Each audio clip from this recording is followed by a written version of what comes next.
Siddhartha Gautama also tried to become an ascetic as per his life story. He thought that if he practiced hard enough, he would become enlightened. So he found a place at Uruvela near a river and a village where he could wash and obtain his daily food. There were 5 other men living there, and they became his companions. Like Siddhartha, they also practiced asceticism. Their names were Kondana, Bhadya, Vappa, Mahanama, and Assaji. Siddhartha practiced various forms of asceticism for 6 years.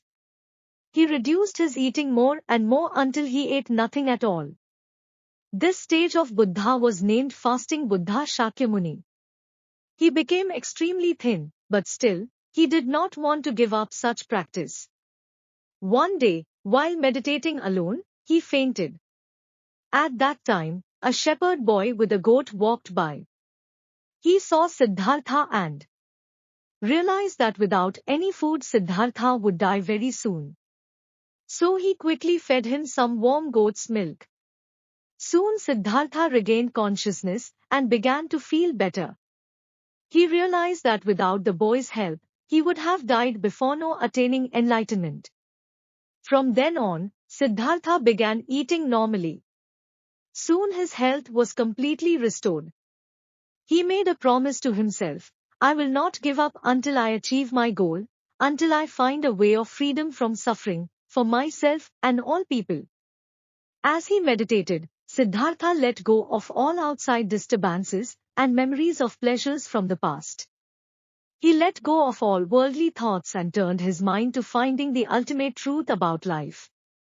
He asked himself, how does suffering start? How can one be free from suffering? At first, many distracting images appeared in his mind. But finally, his mind became very calm, like a pond of still water. In the calm of deep meditation, Siddhartha concentrated on how his own life had started.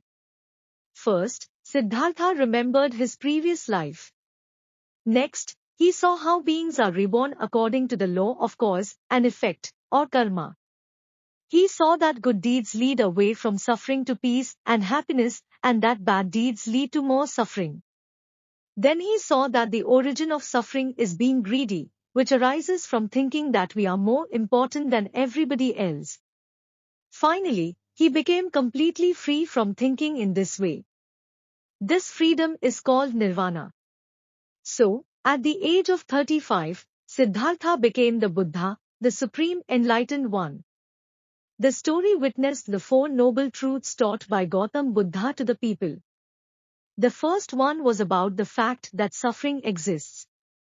The second noble truth was about the cause of suffering, the third noble truth was that it is possible to end suffering, and the fourth one described the path to be succeeded if you want to end suffering.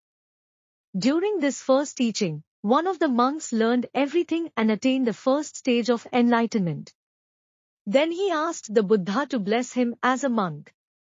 Soon the other 4 also joined the Buddha's order. All 5 monks practiced diligently, and with the help of the Buddha, they soon became fully enlightened ones or arahants. The spreading of Bauddha Dharma or Buddhism is an essential part of the Buddha story. When the Buddha had 60 monks as his students, he held a meeting. He told them, go and spread the Dharma to other places, to give more people the chance of gaining freedom from suffering. Spread the Dharma so that human lives may be purified and brightened. There are people ready for the Buddha Dharma. They will be able to understand it. I myself will go to teach at Uruvela. After the Buddha sent out his 60 Arhat disciples for the first time, he travelled to Magad in the southeast, to Uruvela village. After hearing the Buddha's teaching, many men left their homes and became monks. Later, more than 1,000 of them became fully enlightened arahants. Buddha met a lot of people who became his disciples and helped him in spreading Bauddha Dharma, which to date is around the realm as his teachings.